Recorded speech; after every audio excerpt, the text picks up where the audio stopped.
Bharat TV के इस कार्यक्रम के प्रायोजक हैं येलो ग्रीन। सोच बदलो, कुछ अच्छा ट्राई करो। पंडित जी अपना नाम बताएं। मेरा नाम राहुल जी पंडित सेवरी जी महाराज है। अपने इस मंदिर का नाम बताएं। ये शिव मंदिर गली बाबरपुर। कितने सालों से आप यहाँ पर अपनी पुजारीगिरी कर रहे हैं? मुझे जी यहाँ 6 साल हो गई पुजारीगिरी करते करते। क्या कहेंगे ये जो कोरोना जैसी वैश्विक महामारी आई? मैं यही कहना चाहूँगा कि 2-3 महीना से जो लॉकडाउन चल रहा है, इस महामारी में सभी पार्टियां अपनी अपनी रोटी सेक रही हैं, लेकिन गरीब आदमी की किसी को कोई परवाह नहीं है। क्या कोई नेता इस मंदिर में आकर के ये पूछा, पुजारी जी आपका कैसा जीवन यापन हो रहा है? किसी ने राहत सामग्री या राहत पैकेज दिया हो? 2 महीने से यहाँ न तो कोई, जब इलेक्शन होते हैं तो सब नेता यहाँ चक्कर काटते हैं, पंडित जी हमें वोट देना, पंडित जी हमें वोट देना, पंडित जी व्यास जी हमारे लिए मेहनत करना, व्यास जी हमें सपोर्ट करना। लेकिन जब देने लेने का समय आता है तो आज जब हमारे ब्राह्मणों पर मजबूरी आ रही है इस कोरोना महामारी में, सबके लिए, मौलवियों के लिए तनख्वाह बांधी जा रही है और सबके लिए व्यवस्था सबके लिए करी जा रही है, लेकिन कुछ पुजारियों के लिए भी तो कुछ होना चाहिए। लेकिन दिल्ली सरकार तो ये कह रही है कि हम सबको राशन दे रहे हैं, सबको क्या नाम है धनराशि भी दे रहे हैं। दिल्ली सरकार के बिल्कुल खोखले वादे हैं। दिल्ली सरकार को कम से कम ये सोचना चाहिए कि जब तुम सबको दे रहे हो तो इन ब्राह्मणों की जो अपनी पुजारीगिरी से ही रोजी रोटी चलाते हैं, आज 2 महीना हो गए, 2 महीना से कोई नेता या कोई गली का कोई पार्षद या हमारे विधायक जी गोपाल राय जी या हमारे जो है सांसद मनोज तिवारी जी, कोई नहीं आया। कोई ये भी पूछने तक नहीं आया कि पंडित जी आपको आपके मंदिर में कुछ खर्चा पाने के लिए घी है या कुछ व्यवस्था है या नहीं है, आपके बच्चे भूखे बैठे या जैसे भी है। कोई भी आज तक यहाँ पूछने के लिए ये भी नहीं आया कि भाई कम से कम पंडित जी आपको कोई कष्ट या तकलीफ तो नहीं है। तो जब सबके लिए सब व्यवस्था की जा रही है तो ब्राह्मणों के लिए, पुजारियों के लिए व्यवस्था क्यों नहीं की जा रही? सरकार की निगाहों में आपको क्या लगता है कि पुजारियों की अहमियत क्या है? मैं ये समझना चाहता हूँ कि केजरीवाल जी की सरकार में मुल्ला मौलवियों की अहमियत तो बहुत ज़्यादा है, लेकिन ब्राह्मणों की कोई अहमियत नहीं है उनकी नज़र में।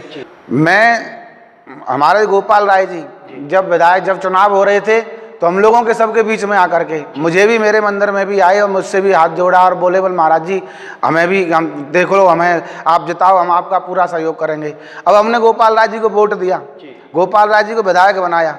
आज गोपाल राय जी क्यों नहीं पूछने के लिए आ रहे हैं? नहीं आए इस मंदिर के अंदर एक भी बार गोपाल राय जी, हम उनकी ऑफिस में भी जाते हैं कुछ मदद के लिए। कई बार मैंने फार्म भरा है, मैं अपने बच्चों का आधार कार्ड लेकर के, अपना आधार कार्ड लेकर के, अपनी घरवाली का आधार कार्ड लेकर के। हमारे किस चीज का फॉर्म भरा था आपने? क्या जी, राशन मिलेगा आपको, फॉर्म भर दीजिए ऑनलाइन, आपको राशन मिल जाएगा। मिला आपको? मुझे आज गेहूं का दाना भी मिला। गेहूं का एक दाना तक, दाने की क्या चलती है, कोई वहाँ हमारा कोई 2 बार मैंने वहाँ चक्कर काट लिए। वो कहते जी अब के भर दो, अब के भर दो। बिल्कुल वो पागलों वाली बातें बना रखी हैं, बोलते कुछ हैं, जमीनी स्तर पर कुछ दिखाई नहीं दे रहा है। क्या मौजूदा पार्षद आपके पास आए? मौजूदा पार्षद तो कभी ये भी देखने नहीं आते कि हमारे जो जिनको हम प्रतिनिधि बना करके, जिन्होंने हमने गद्दी पे बिठाया, आज वो यहाँ ये भी पूछने के लिए नहीं आते कि महाराज जी आपको कोई कष्ट तो नहीं है, कोई दुविधा तो नहीं है। यहाँ से पार्षद? यहाँ शायद सचिन शर्मा है, यहाँ के सचिन शर्मा है, शायद सचिन शर्मा जी हैं यहाँ के। वो एक भी बार ये भी देखने नहीं आए कि पंडित जी आप भूखे हो या प्यासे हो, आपके बच्चों के लिए राशन है या नहीं। 2 महीना हो गए, 2 महीने से हम अपने बच्चों का गुजारा न जाने कैसे कैसे कर रहे हैं। पंडित जी देखने में आ रहा है शराब के ठेके खुले हैं लेकिन मंदिर के कपाट बंद है। शराब के ठेके तो इसलिए खोले ना, उसमें उनको फायदा है, वो चौड़े होकर के शराब। कैसा कलयुग है ये? ऐसा ये अब कलयुग आप देख नहीं हो, कोरोना टैक्स लगा दिया 70%, तब भी लोग लाइन लगा करके पड़े। मंदिरों में बेचारे, मंदिरों के ताले लगवा दिए, धर्मस्थलों के ताले लगवा दिए। जब अपने रमजान आए तो रमजान में लॉकडाउन ढील दे दी, बाकी नवरात्रि, हनुमान जयंती, ब्राह्मण बेचारे इधर उधर दर दर की भटक करके मंदिरों को ताले लगवा दिए और रमजान आती तुमने लॉकडाउन में ढील दे दी। कोई पूजा अर्चना हो पा रही है या नहीं? पूजा अर्चना कोई इस समय कोई ये भी पूछने को तैयार नहीं है कि पंडित जी आप हमारे घर आओ, या कुछ कहने के लिए, कुछ खाने पिलाने के लिए भी तैयार नहीं। कोई कुछ नहीं, जरा सा भी। 2 महीना हो गए बैठे बैठे राहुल जी, 2 महीने से हाथ में कलावा तक नहीं बंधा। और जिन प्रतिनिधियों को हमने बैठाया, जिन गोपाल राय जी को, केजरीवाल जी को हमने सपोर्ट किया, वोट दिया, वो केजरीवाल जी और वो गोपाल राय जी, वो जब सो आकर के हाथ मिलाते थे पंडित जी पंडित जी आज वो गोपाल लाल जी क्यों नहीं आ रहे? क्या मौलवी मुल्लाओं की उनको तकलीफ दिखाई देती है ब्राह्मणों की? और हम जैसे कार्यकर्ता भी आके नहीं पूछ रहा पंडित जी किसान में है? कार्यकर्ता मंदिर के आगे से निकल जाते हैं राधे श्याम सीताराम करके, पर वो कभी भी कोई औरों को जाकर के मुस्लिमों के मोहल्ले में जाकर के पूछेंगे तुम्हें कोई चीज़ की ज़रूरत तो नहीं है? भारत टीवी ने मुहिम उठा रखी है कि पुजारियों की भी तनख्वाह हो, क्या सही सहमत हैं? बिल्कुल मैं सहमत हूँ इस चीज़ से। पुजारी आज 2 महीना से बेरोजगार बैठे हैं, उनका कोई हमारी कोई फैक्ट्री थोड़ी नहीं चल रही है यहाँ कोई हमारा कोई ये थोड़ा नहीं है कि हमारा कोई यहाँ बहुत बड़ा कारोबार है। हम भाई सब तुम लोगों के, राहुल जी तुम लोगों के, आप जैसे लोगों के ऊपर आधारित हैं।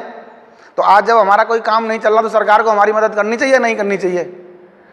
जिसको हमने प्रतिनिधि बना करके सरकार बना करके बिठाया, आज वो हमें देखने के लिए तक भी नहीं आ रहे। सरकार की सद्बुद्धि के लिए क्या कहेंगे? सरकार की सद्बुद्धि के लिए मैं यही कहूँगा कि भगवान उनको सद्बुद्धि दे और हम जैसे गरीब ब्राह्मणों के लिए कुछ न कुछ सेवा जरूर मिलनी चाहिए। जैसे मुल्ला मौलवियों को, मस्जिदों के मौलवियों को मिल रही है, उसी प्रकार हम जैसे पुजारियों का भी, और पुजारियों का, सभी ब्राह्मणों का, हर क्षेत्र बाई क्षेत्र में कुछ न कुछ।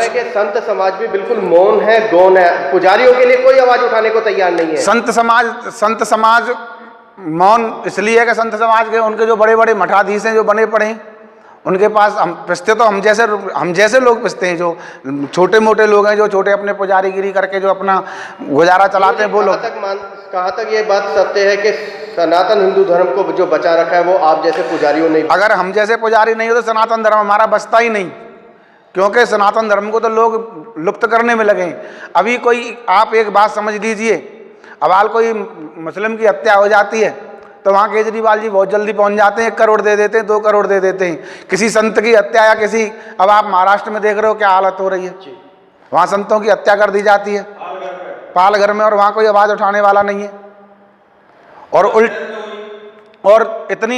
और मैं ये कहना चाहता हूँ कि भाई ये हमारे जो सनातन धर्म पर ये आघात किया जा रहा है, इस आघात को सरकार बंद करे और हम जैसे लोगों का भी जरूर ध्यान रखे सरकार। अन्यथा जैसे सरकार हम लोगों ने बनाई है उसी प्रकार सरकार गिर भी जाएगी। मैं सरकार से यही कहना चाहता हूँ, सर्वे भवन्तु सुखिनः सर्वे सन्तु निरामया, यही सबका कल्याण करने के लिए किसी एक पक्ष को न दे करके सबका, सर्वे भवन्तु सुखिनः, सबका साथ, सबका विकास, इसी आधार पर सरकार को काम करना चाहिए।